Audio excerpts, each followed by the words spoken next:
अरिहन्ताणं नमो सिद्धाणं नमो आयर्याणं नमो उवज्जायाणं नमो लोये सव्वसाहुणम् एषो पञ्चणमुक्कारो सव्वपावपणासनो मङ्गलाणं च सव्वेसिं परमं हवै मङ्गलम् ॐ नमो अरिहन्ताणम्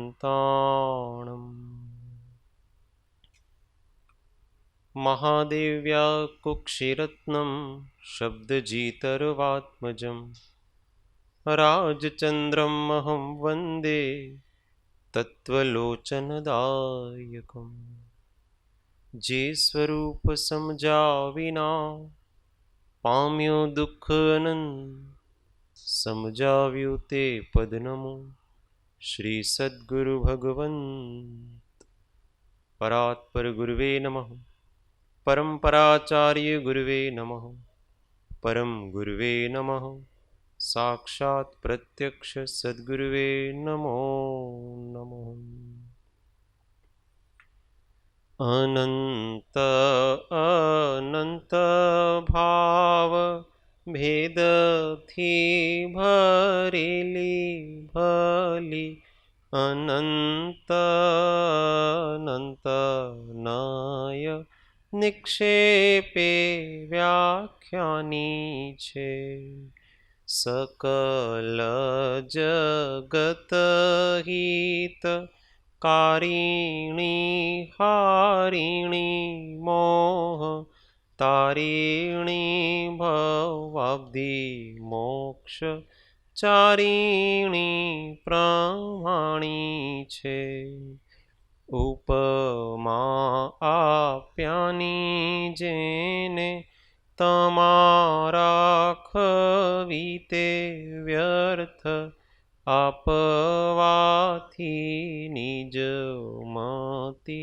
માપાઈ મેં માની છે અહો રાજ ચંદ્ર બાળ ખ્યાલ નથી પામતાય જીનેશ્વર તણી જાણી તેણે જાણી છે ગુરુરાજ તણી વાણી જાણી તેણે જાણી છે ઓ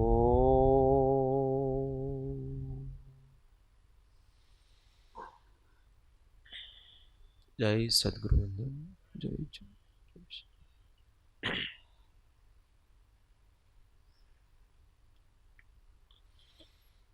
તત્વચર્ચામાં પરમ તત્વજ્ઞ શ્રીમદ રાજચંદ્ર વચનામૃત પૃષ્ઠ સંખ્યા 395 અનન્ય શરણના આપનાર એવા શ્રી સદગુરુદેવને અત્યંત ભક્તિથી નમસ્કાર. જે સત્પુરુષોએ સદગુરુની ભક્તિ નિરૂપણ કરી છે તે ભક્તિ માત્ર શિષ્યના કલ્યાણને અર્થે કહી છે. જે ભક્તિને પ્રાપ્ત થવાથી સદગુરુના આત્માની ચેષ્ટાને વિશે વૃત્તિ રહે, અપૂર્વ ગુણ દૃષ્ટિગોચર થઈ અન્ય સ્વચ્છંદ મટે અને સહેજે આત્મબોધ થાય, એમ જાણીને જે ભક્તિનું નિરૂપણ કર્યું છે તે ભક્તિને અને તે સત્પુરુષોને ફરી ફરી ત્રિકાળ નમસ્કાર.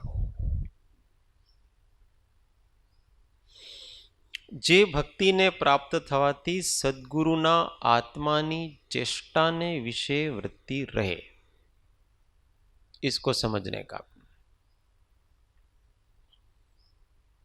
जे भक्ति ने प्राप्त थवाथी मतलब जिस भक्ति को प्राप्त होने से, भक्ति से होता क्या है,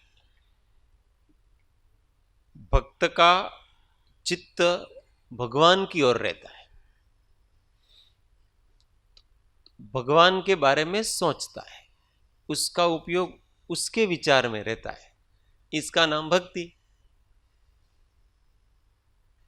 जिसका विचार करो उसकी भक्ति हुई. जहां मन लगाओ वहां भक्ति हुई। भक्ति का मतलब भक्त, भक्त का मतलब भोजन, भोगना। तो हम किसी वस्तु को कब भोगते हैं? जब हमारा मन वहां होता है। मन मतलब उपयोग। तो इसका अर्थ है ये कि हम उसको भी ग्रहण कर रहे हैं, उसको भोग रहे हैं, उसको अनुभव कर रहे हैं। मन दूसरी जगह और काम कुछ और कर रहे हैं तो भोग नहीं हो रहा है। समझ आ रही? इसलिए जब हम भगवान के सामने भगवान की पूजा कर रहे हैं और भगवान में चित्त नहीं है तो हम पूजा नहीं कर रहे हैं। क्योंकि जहां मन होता है उसका भोग होता है।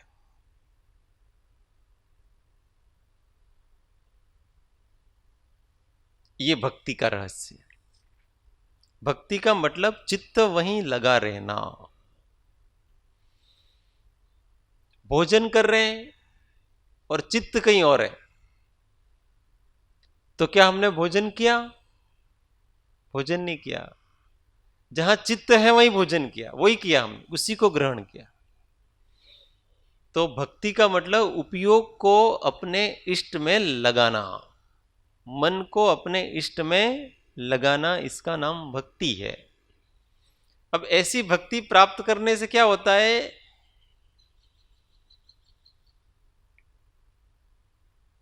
जे भक्ति ने प्राप्त થવાથી સદગુરુના આત્માની ચેષ્ટાને વિશે વૃત્તિ રહે। अब मन अपने से हट करके सामने चला गया तो उनके बारे में सोच रहा है तो भी वो क्या कर रहे होंगे। आत्मानी चेष्टा, शरीर की चेष्टा की बात नहीं कर रहे हैं कि अभी उनका उपयोग क्या कर रहा है, उनकी दशा क्या है, वो क्या सोच रहे होंगे, उनके अंदर कैसे भाव चल रहे होंगे। ये आत्मा की चेष्टा।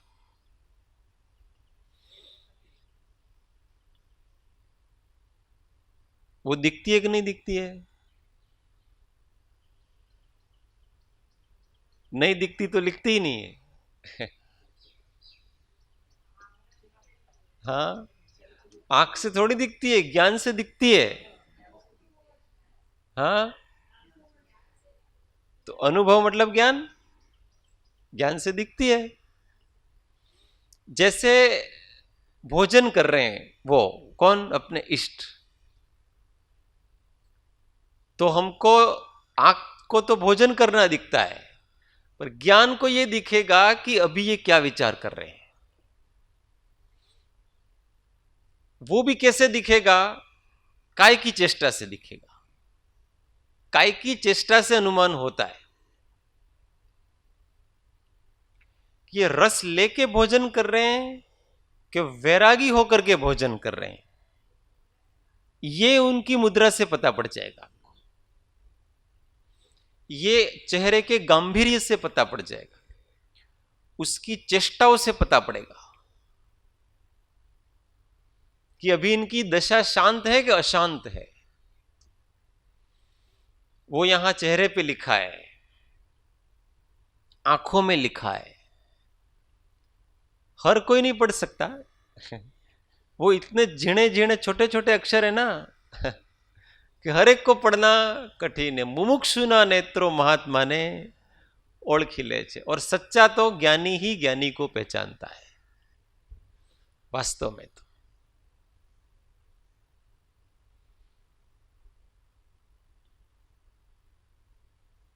तो वो करते हुए भी अकर्तापना दिखेगा, आत्मानी चेष्टा ने विषय वृत्ति रहे। ज्ञानी कर रहे हैं पर वास्तव में नहीं कर रहे हैं।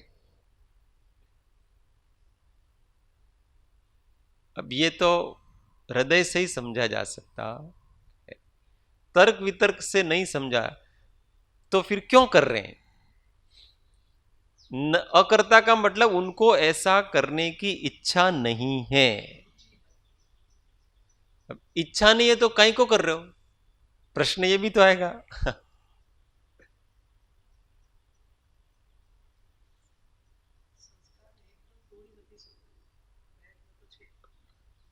आपको कोई बीमारी हुई और उस बीमारी के लिए हम क्या करेंगे?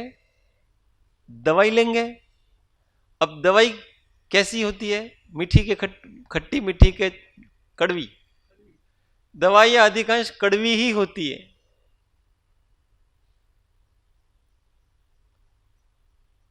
उस कड़वी दवाई को पीने में किसको रुचि है? किसी को रुचि होती है, फिर भी वो दवाई लेता है। कारण रोग मिटाना है। इच्छा से दवाई नहीं लेते हैं, अनिच्छा से दवाई लेते हैं। तो वो दवाई ली कि नहीं ली? अगर कोई कह दे कि तुम्हारा रोग अभी चला गया, तो वो अभी उसको फेंक देगा। बोले उसको उस दवाई को लेने की कोई इच्छा नहीं है।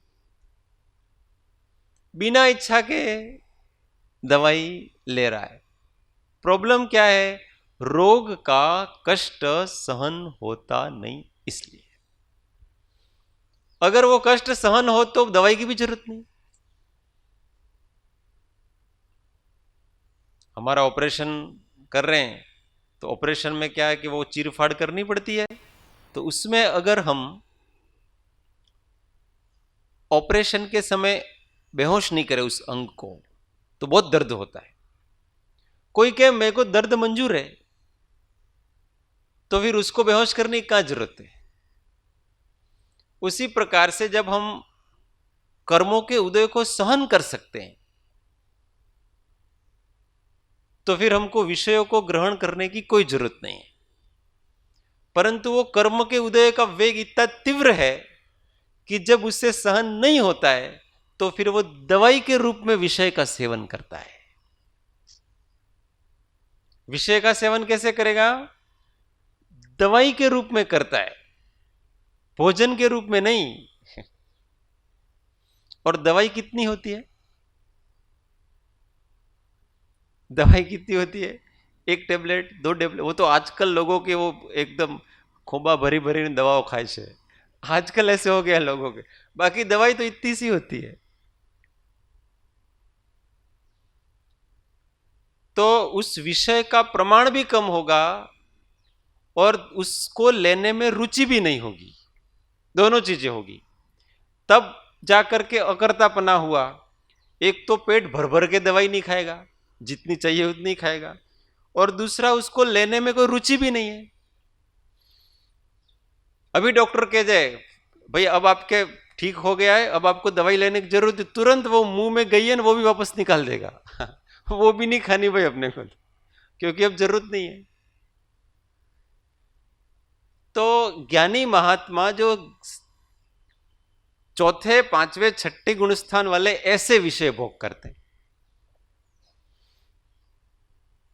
दवाई की तरह, तो अब उन्होंने रुचि नहीं है, इच्छा नहीं है, और आवश्यक है इतना ही लेते हैं, तो फिर उन्होंने वो चीज ग्रहण करी कि नहीं करी?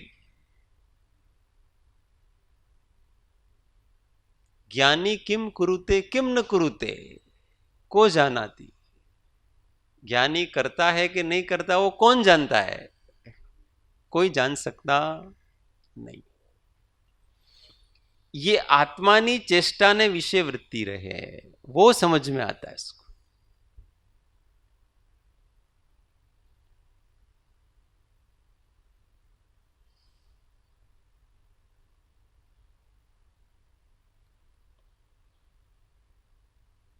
हमेशा ज्ञानियों के मुखमंडल पर, उनकी हर क्रिया में एक विशिष्ट प्रकार की संतुष्टि रहती है,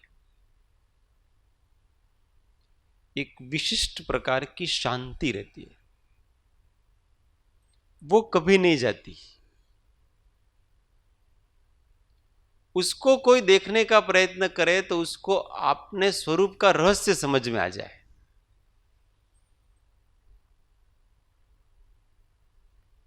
उनकी आंख में विशिष्ट प्रकार की तृप्ति है, संतोष है, हर समय परिपूर्णता का एहसास है। इसको देखने का प्रयत्न करें। वो एकदम शीतल शांत हो चुका है, उसको कुछ नहीं चाहिए।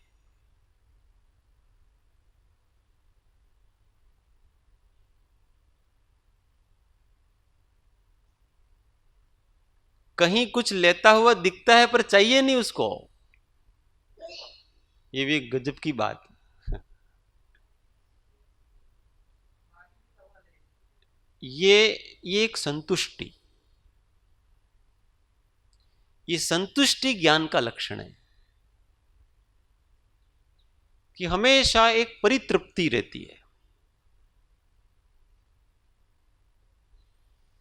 सहज मिला सो दूध बराबर।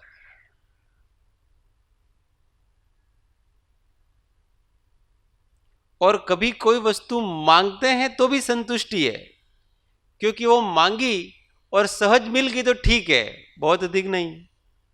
उसको देने की इच्छा नहीं है, नहीं चाहिए भाई। एक बार कहेंगे मुझे इसकी जरूरत है, आपके पास हो तो दे। फिर देखता है उसका मुखमंडल, सामने वालों को देने की इच्छा है कि नहीं, नहीं है, नहीं चाहिए, हम तो इसके बिना काम चला लें। सहज इच्छा की पूर्ति होती है तो ठीक है, नहीं तो नहीं। ये संतोष भाव, परिपूर्णता का भाव, ये है आत्मा की चेष्टा ज्ञानियों के, कि हमेशा संतुष्ट रहना चाहते हैं।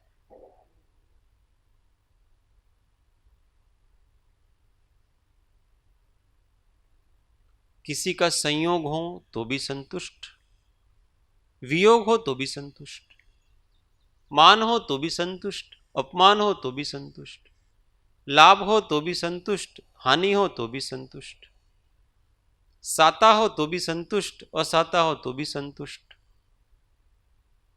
असंतुष्टि के सारे कारण नष्ट कर दिए। दुख का मूल कारण तो असंतोष है।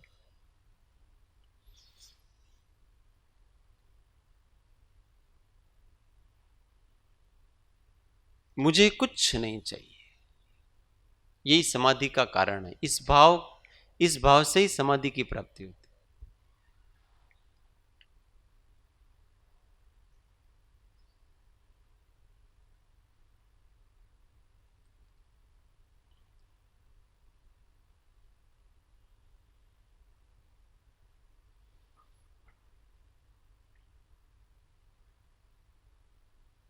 एक बार एक शिष्य ने उनके गुरु को पूछा, ऐसी बात चल रही, अगर कोई मासिक 3 रुपये कमाए, उस समय 3 रुपये बड़ी चीज होती थी, तो उसका आराम से महीने भर का जीवन चल जाता है। 3 रुपये आराम से चल जाता है उसका जीवन। फिर उनके गुरु को पूछा कि आप मेरे इस बात से सहमत है कि नहीं। तो उनके गुरु ने कहा कि मनुष्य सानंद जीवन तभी बिता सकता है जब उसको कुछ नहीं चाहिए। तुम 3 रुपये की बात करते हो जब उसको कुछ भी आवश्यकता नहीं रहेगी तभी वो सानंद जीवन जी सकता है, नहीं तो नहीं जी सकता। अभी तो 3 रुपये चाहिए अभी कुछ नहीं चाहिए।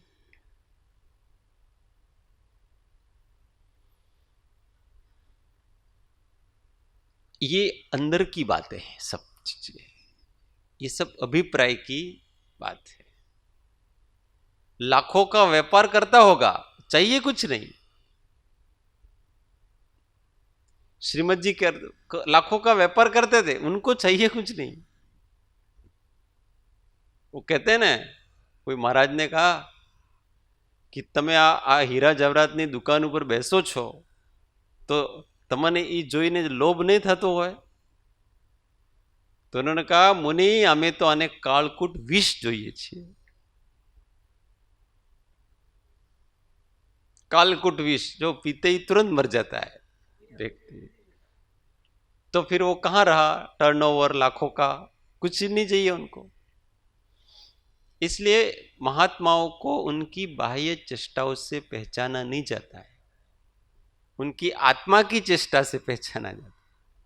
और वो तो कोई कोई जान सकता है, हर कोई जान सकता नहीं।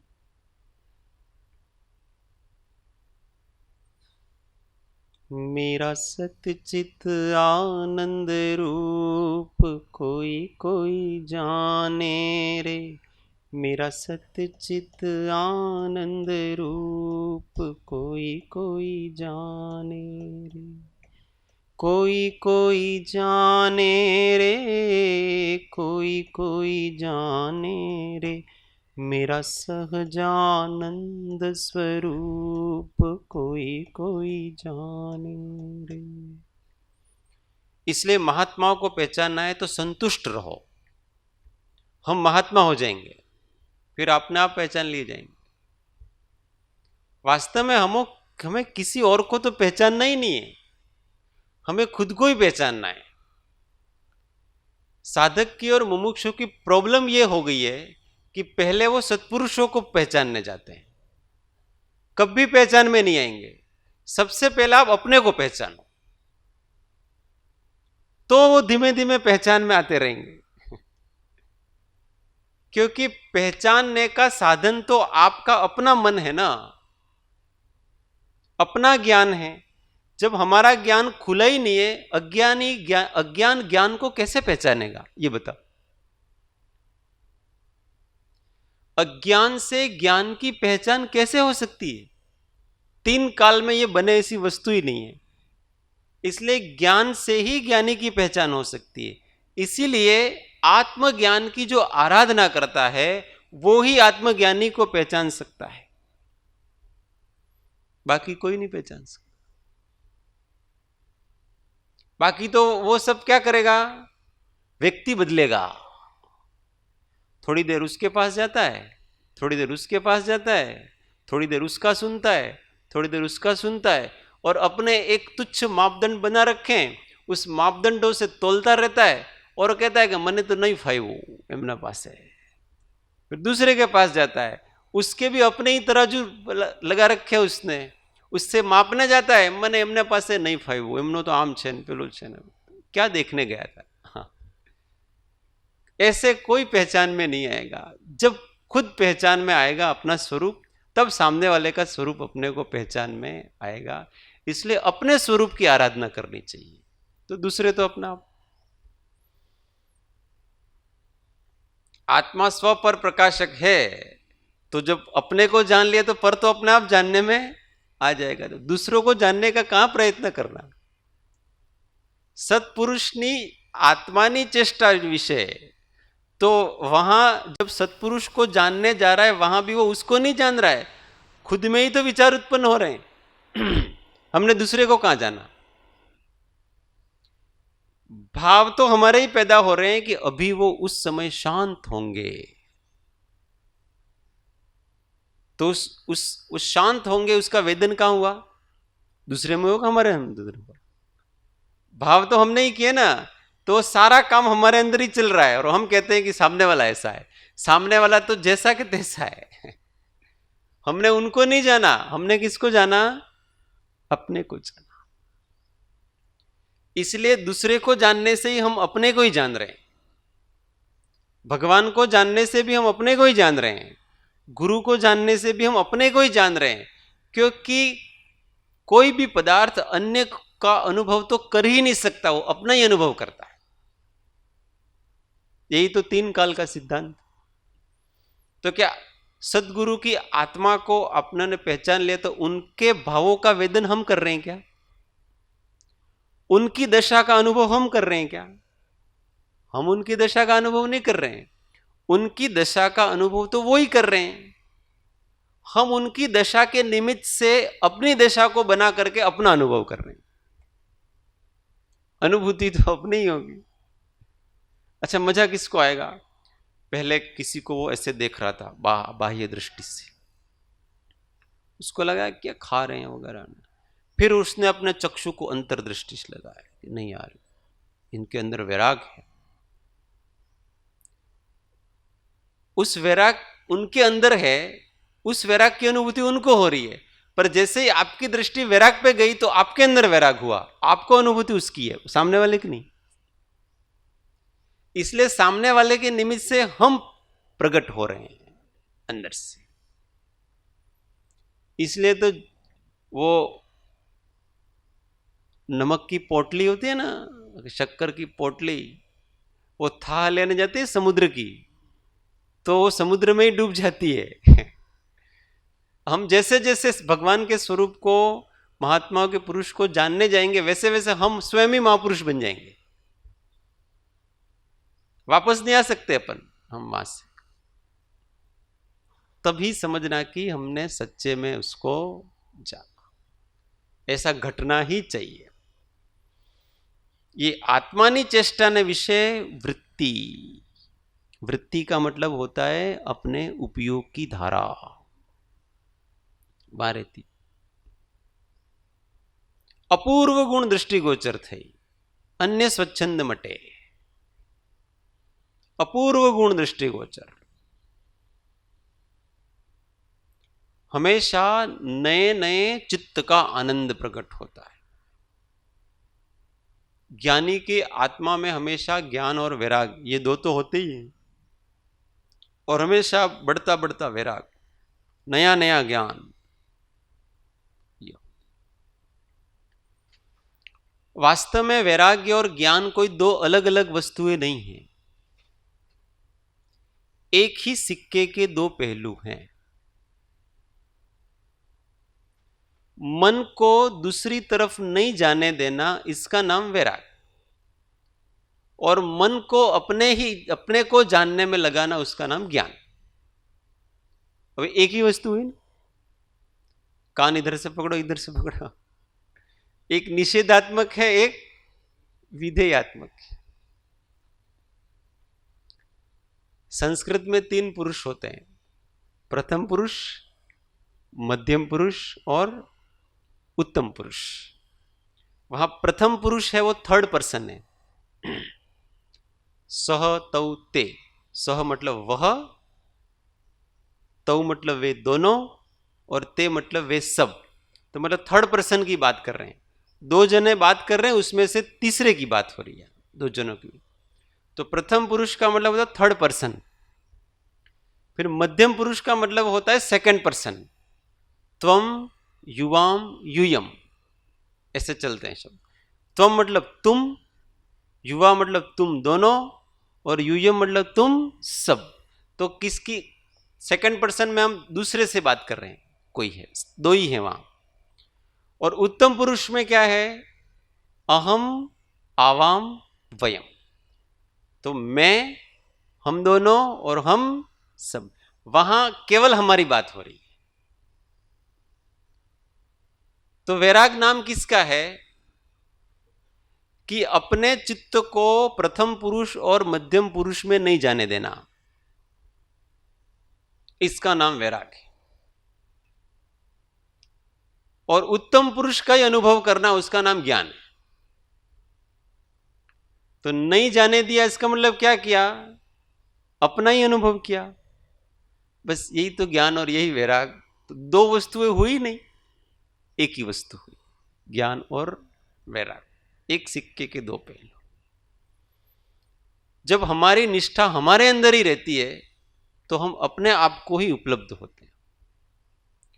इसलिए ज्ञानी की निष्ठा हमेशा अपने स्वरूप में रहती है, दूसरों को अनुभूति करने की चेष्टाएं नहीं है।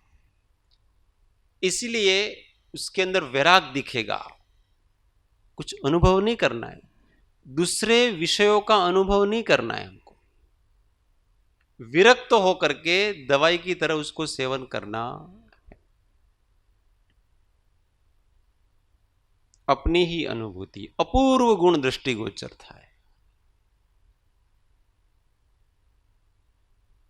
इसलिए तो ज्ञानियों का चित्त हमेशा नवीन, नित्य नया होता है, नित्य नूतन। थोड़ी देर पहले थे वो थे, अब नए हैं, हर समय नए हैं। इसलिए आग्रह नहीं है जीवन में।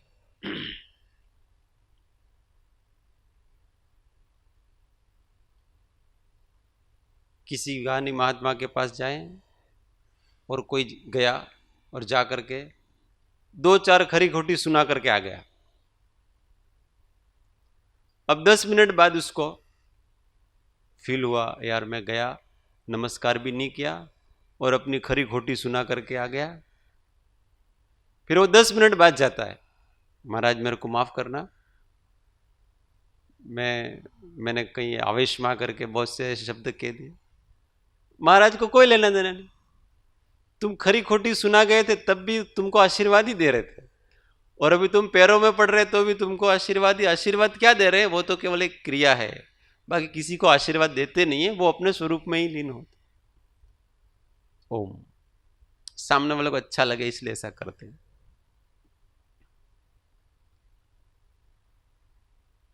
पूर्वाग्रह नहीं है कि ये पहले मेरे को जो गाली देके गया था वो व्यक्ति आया, ऐसा नहीं है। 10 मिनट बाद ये व्यक्ति बदल करके आया है, तो उनका ज्ञान भी नवीन हो गया और ज्ञेय भी नवीन हो गया, इसलिए हमेशा वर्तमान में रहते हैं। ऐसा नहीं है कि वो बरसों पहले था वो ये है, ऐसा नहीं है, आज नया है। इसलिए सच्चा ज्ञानी होता है, उसको कोई पूर्वाग्रह नहीं होता किसी के प्रति, वो हमेशा नवीनता से देखने का प्रयत्न करता है। इसलिए उसके लिए कोई शत्रु नहीं है, कोई मित्र नहीं है। जो जिस समय जैसा उस व्यवहार करता है वो वैसा है, बस उसकी छाप नहीं लगाता वो, ये व्यक्ति अच्छा है, ये व्यक्ति बुरा है, क्योंकि हमेशा बदलता रहता है। वो तो इतना ही समझते हैं कि ये आत्मा है, बस अच्छा बुरा तो होता रहता है जीवन, न अच्छा है ना बुरा है। अभी हमने इसके बुरे का छाप लगा दिया कि ये व्यक्ति बहुत बुरा है, और अच्छा काम कर रहा है वो, अब भाव तो बदल जाएंगे ना तुरंत, तो उस समय वो बुरा रहेगा, उस समय थोड़ी बुरा रहेगा, वो तो अच्छा हो गया। चोर जब चोरी करता है तब तक ही चोर है, घर पे आ गया चोरी नहीं कर रहा तो भी हमने छाप तो उसके ऊपर चोर की लगा रखी है, मिथ्या दोषारोपण ऐसे होता है। इसलिए हमेशा वर्तमान, इसलिए अपूर्व गुण दृष्टि गोचर है, इसलिए तो हमेशा प्रसन्नता रहती है, आनंद रहता है, क्योंकि कोई पूर्वाग्रह नहीं, कोई इष्ट अनिष्ट दिखता नहीं।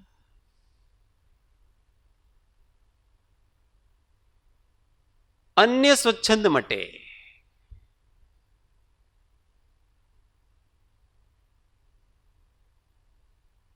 ज्ञानी का स्वरूप एक बार पता पड़ता है ना, तो हमेशा वो उसी में चित्त लगा रहता है,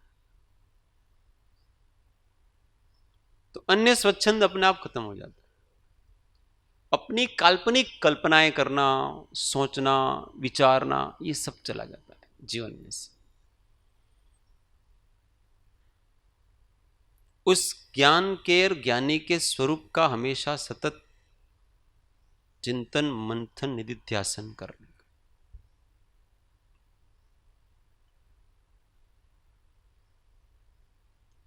मन वचन काय की प्रवृत्ति से उन चेष्टाओं का पता चलता है, उनके गुणों का पता चलता है, अंदर क्या भाव चल रहे हैं।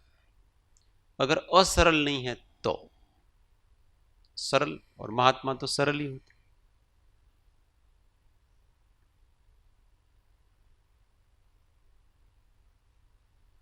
इसलिए बारंबार महात्माओं के, सत्पुरुषों के चरित्रों का चिंतन करते रहना चाहिए। ये सप्तपदी है ना, वो ऐसे यहां सिद्ध होगी। निरंतर उदासीनतानो क्रम से बीजू सत्पुरुषनी भक्ति प्रत्यय लीन रहो। हम सत्पुरुष ऐसा जब कहते हैं ना, तो दृष्टि दूसरी तरफ ही जाती है लोगों की, दूसरी तरफ दृष्टि करने की कोई जरूरत नहीं है, अपनी तरफ दृष्टि करो। क्योंकि सत्पुरुष तो आत्मा है ना, सत है, वहां दृष्टि करो। इसलिए सत्पुरुषत्व का चिंतन करो। हमने किसी व्यक्ति का चिंतन करने के लिए तो कहा ही नहीं किसी ने, पर किसी व्यक्ति के अंदर सत्पुरुषत्व होता है, इसलिए हम उस व्यक्ति का आलंबन लेते हैं।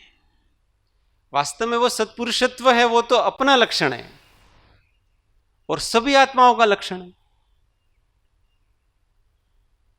कृपाणु देव का चिंतन करते हैं तो कृपाणु देव का आत्मा है वो तो उनके पास है, पर उनकी जो दशा है वो तो हमारे आत्मा की भी तो है, नहीं है? ज्ञान वैराग हमारे अंदर है कि नहीं है? बस उनके अंदर प्रकट है, हम प्रकट कर ही नहीं रहे। उनका चिंतन करते करते हमारा प्रकट होता है, फिर तो नाम हट जाता है, एक हो जाते हैं दोनों, भक्त और भगवान एक हो जाते हैं, तभी वास्तविक भक्ति बनती है। फिर स्वच्छंद नहीं रहेगा जीवन।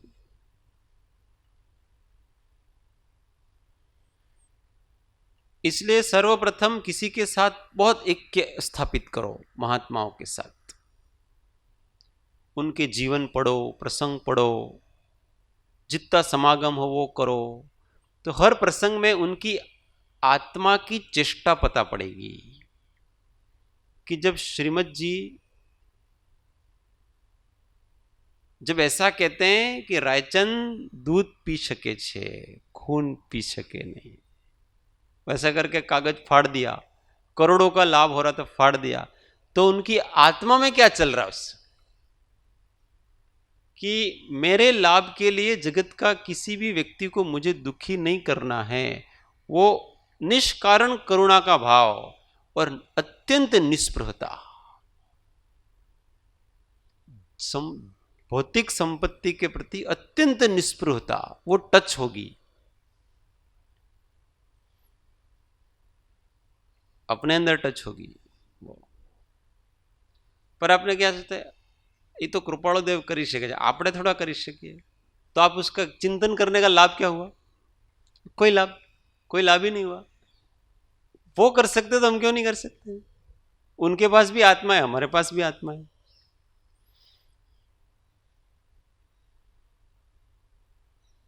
कृपाणु देव कीधुं जो के तीर्थंकर थवानी ઈચ્છા નથી, પણ तीर्थंकरे जे कर्યું છે તે કરવાની ઈચ્છा છે, ऐसा लिखा है। जो के तीर्थंकर थवानी ઈચ્છा નથી, પણ तीर्थंकरे जे कर्યું તે કરવાની ઈચ્છा છે। तीर्थंकरों ना मतलब तीर्थंकर नाम कर्म मान के मेरे समूह शरण लगे न, ऐसे पूजाना नहीं हमको, पर तीर्थंकर ने जो पुरुषार्थ किया ना वो हम करेंगे, वो करने की इच्छा। उनके जैसा ज्ञान, वैराग, संयम, वो हमारी इच्छा है। लोग हमको जाने अथवा नहीं जाने, अपूर्व गुण दृष्टि गोचर थे, अन्य स्वच्छंद मटे। અને સહેજે આત્મબોધ થાય, अपना आत्मा पता पड़ गया, ये है मामला सब।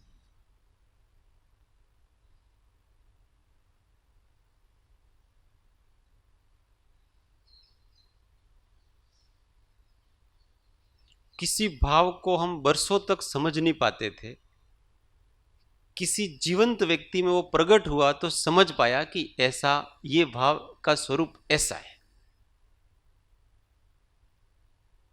ऐसा होता है, तो हम अपने जीवन में उसकी कल्पना कर सकते हैं। ऐसा भी, इतना निष्पृहता भी होती।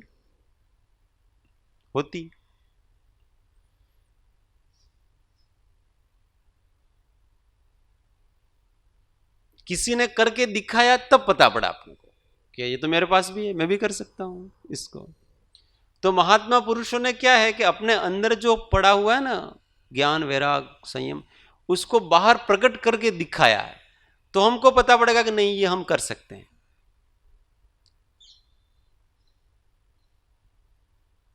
दृष्टांत के लिए है वो सब,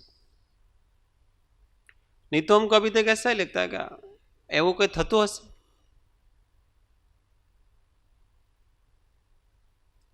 कहीं वो दान की बोलियां लगती है ना, तो ऐसे बोल रहे थे,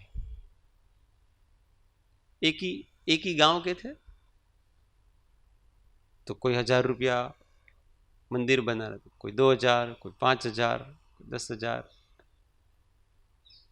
अब कोई व्यक्ति दूसरे गांव से आया, 1,00,000। और उन सबको अगर इतना भी बोल सकता है कोई पहले उनको अंदाज ही नहीं था कि दान इतना भी दिया जा सकता है। 1 करोड़ आया, कोई आया फिर अपने बाबूजी दादाजी से सीधा सिक्सर तो दूसरे को कल्पना जागी कि ये मेरे पास भी तो है, परंतु मुझे अंदाज ही नहीं था कि इतना भी त्याग होता है।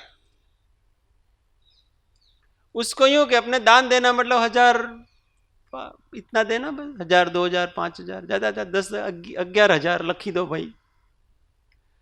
पर उसने सीधा 1 करोड़, तो वो भी यार पैसा तो मेरे पास भी है, नहीं है ऐसा नहीं, पर इतना भी कोई दान उन्होंने प्रकट किया, दान गुण, त्याग गुण, तो अंदाज लगा दूसरे जीवों को कि इतना कर सकते हैं। ऐसे महात्मा पुरुष वैराग आदि प्रकट करते हैं। कर ऐसा पुत्र मर गया, आंख में आंसू नहीं आए, पत्नी मर गई, आंख में आंसू नहीं आए, ऐसा कैसे हो सकता है भाई? हो करके बताया उन्होंने। इसका मतलब हम भी कर सकते हैं, क्योंकि वो कर सकते तो हम भी कर सकते हैं। वो भी हमारी सिचुएशन में है, आराम से हो सकते हैं। अट्ठाई करी, छोटे बच्चे भी करते हैं। 8 दिन का उपवास, अब वो करता है इसलिए हम भी कर सकते हैं, हम क्यों नहीं कर सकते हैं? किसी ने आदर्श प्रस्तुत किया ना, तो महात्मा पुरुष ऐसे आदर्श प्रस्तुत करते हैं, असंभव संभव करके बता देते हैं। आटली समता असंभव है, करके बताई उन्होंने, इतनी समता होती। और इसमें कोई बहुत बड़ी बात भी नहीं, वो बड़ी बातें लगती हैं सारी, कोई बड़ी बात नहीं। सांप आवे तो तुम डरो नहीं, तुम्हारे शरीर ऊपर चढ़ी जाए तो नहीं डरते। करके बताया इसलिए लगा कि ना यार हो सकता है ऐसा, वो भी मेरे जैसा मनुष्य है, सब कुछ उसको भी है, पर वो इतना कर लेता है, मैं कहीं को डरता हूं।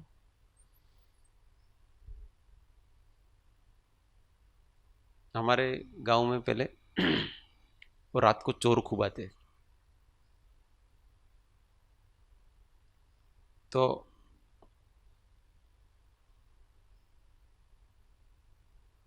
फेरिये के लिए वारे होते, अलग अलग टर्न होते हैं कि भाई 10 दिन, एक दिन इतने घरों वालों को इतना, फिर सप्ताह में पूरे साप्ताहिक फिर होता है।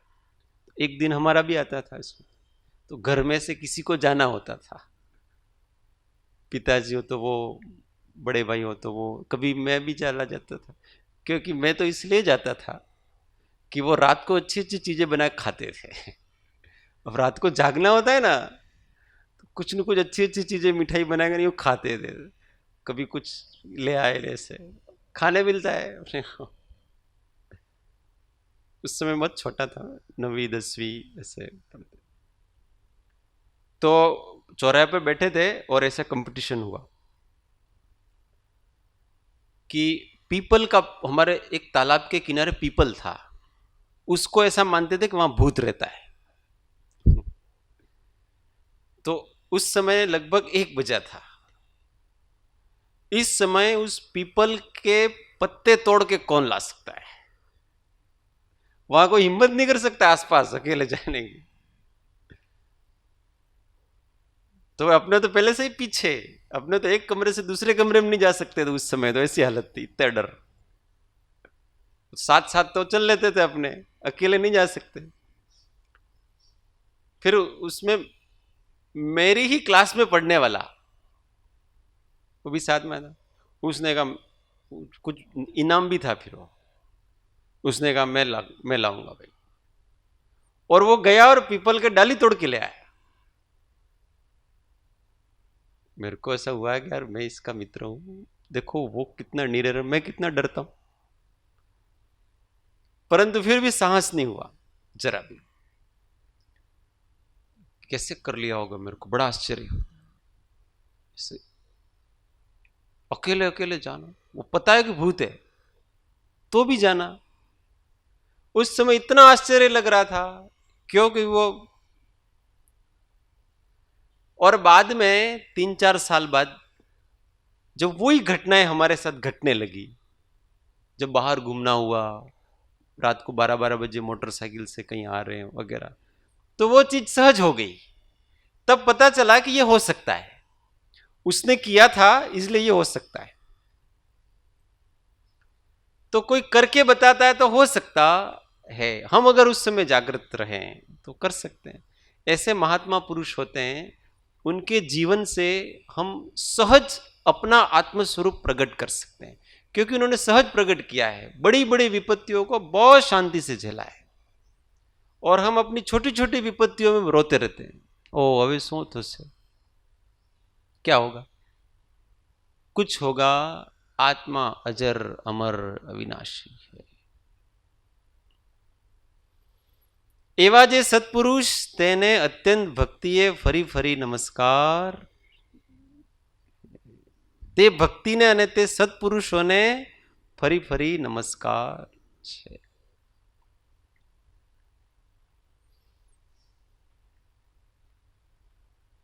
तो बारंबार अपने उपयोग को महात्माओं के चरित्रों में लगाते रहना चाहिए, उनकी दशा का अनुमान करना चाहिए को कौन सी दशा। पारसनाथ भगवान को जब उपसर्ग हो रहा है, गज सुकुमार को, सीता माता को याद करना, जब छल से राम जी ने छुड़वा दिया, बता के छुड़वा देते तो उनको दुख नहीं होता, पर छल से तीर्थ यात्रा करने के बाद गर्भवती स्त्री, और ऐसा कहा कि सेनापति के साथ मेरे तो अभी बहुत काम है और ये तुमको तीर्थ यात्रा कराएगा, और तुम तीर्थ, क्योंकि तीर्थ करने ही निकले थे वो, ऐसा कहकर के उनको जंगल में छुड़ा दिया। उस स्त्री की क्या दशा हुई होगी कि राम जैसे व्यक्ति उनको छल से छुड़वा देते। राम जी ने कहा है कि तुमको अब यहीं रहना है, फिर भी राम के प्रति उनके मन में जरा भी अन्यथा भाव नहीं आने देना, ये सत्पुरुष, इसका नाम सत्पुरुष कहलाता।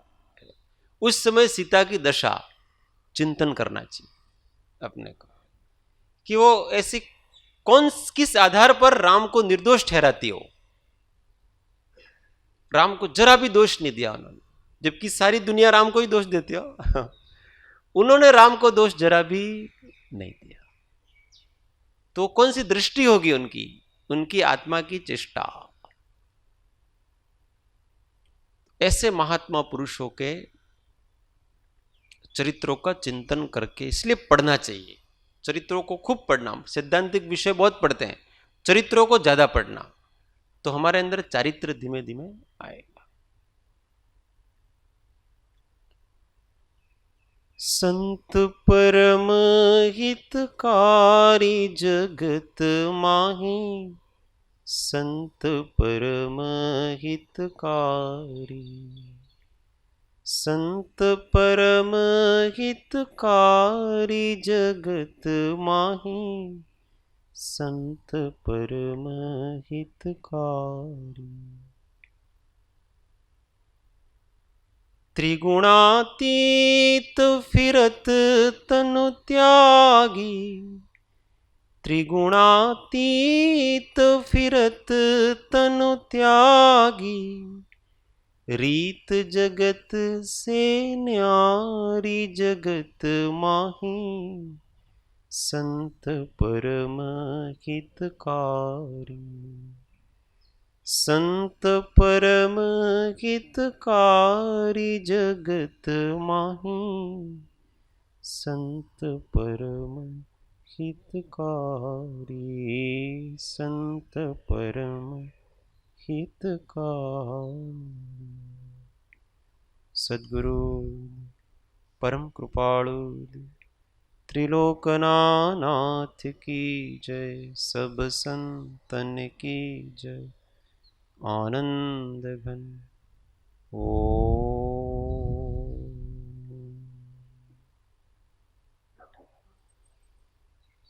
સૂત્ર સૌ સાથે. હું આત્મા છું, આપનો સેવક છું, સૌનો મિત્ર છું. હું આત્મા છું, આપનો સેવક છું, સૌનો મિત્ર છું. હું આત્મા છું, આપનો સેવક છું, સૌનો મિત્ર છું. ઓમ શાંતિ શાંતિ શાંતિ.